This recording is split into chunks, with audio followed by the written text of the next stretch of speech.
برخوردار باشیم از تصریحات بازدارنده ইরানের সর্বোচ্চ নেতা আয়াতুল্লাহ আলী খামেনি নিহত হওয়ার খবরে মধ্যপ্রাচ্যের রাজনীতিতে তৈরি হয়েছে চরম অনিশ্চয়তা। রাষ্ট্রীয় গণমাধ্যমের বরাতে জানা গেছে, যুক্তরাষ্ট্র ও ইসরায়েলের যৌথ হামলায় তিনি নিহত হয়েছেন। যদিও পরিস্থিতি এখনও অস্থির এবং বিভিন্ন পক্ষ থেকে পাল্টা দাবি উঠছে, তবুও সবচেয়ে বড় প্রশ্ন এখন একটাই: খামেনি পরবর্তী ইরানের নেতৃত্ব কার হাতে যাবে? Islamic Revolutionary Guard Corps IRGC কি ক্ষমতা দখল করতে পারে?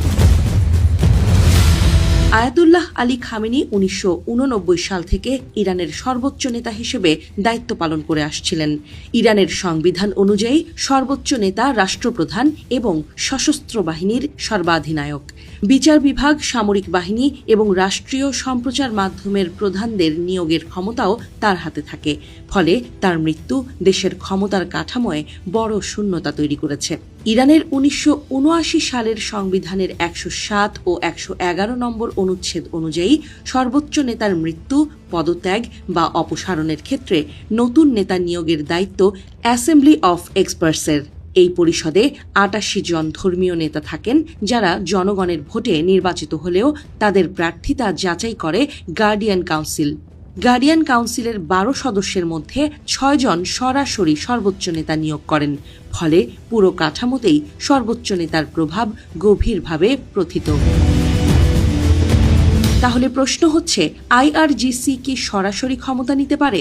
সংবিধান অনুযায়ী সর্বোচ্চ নেতা তার রাজনৈতিক ক্ষমতা আনুষ্ঠানিকভাবে IRGC বা নিয়মিত সেনাবাহিনীর হাতে হস্তান্তর করতে পারেন না, কারণ সর্বোচ্চ নেতা কোনো সামরিক প্রতিষ্ঠান নয়, তিনি একটি সাংবিধানিক পদে আসীন।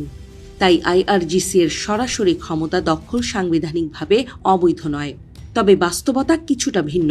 IRGC শুধু সামরিক শক্তিই নয়, ইরানের অর্থনীতি ও অভ্যন্তরীণ নিরাপত্তা রয়েছে। বিভিন্ন সময়ে সর্বোচ্চ নেতা তাদের গুরুত্বপূর্ণ দায়িত্বে বসিয়েছেন।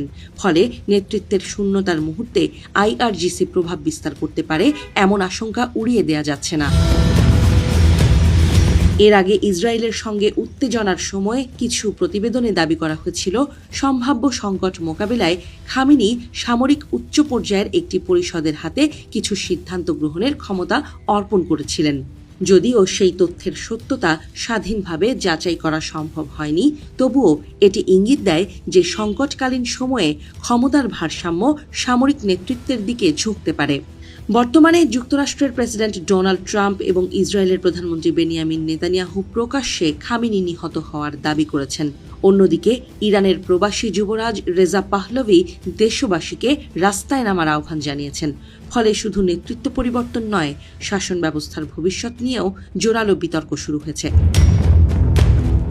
সব মিলিয়ে ইরানের রাজনৈতিক কাঠামোতে সর্বোচ্চ নেতা শীর্ষে, তার নিচে গার্ডিয়ান কাউন্সিল ও অ্যাসেম্বলি অফ এক্সপার্টস, এরপর প্রেসিডেন্ট, বিচার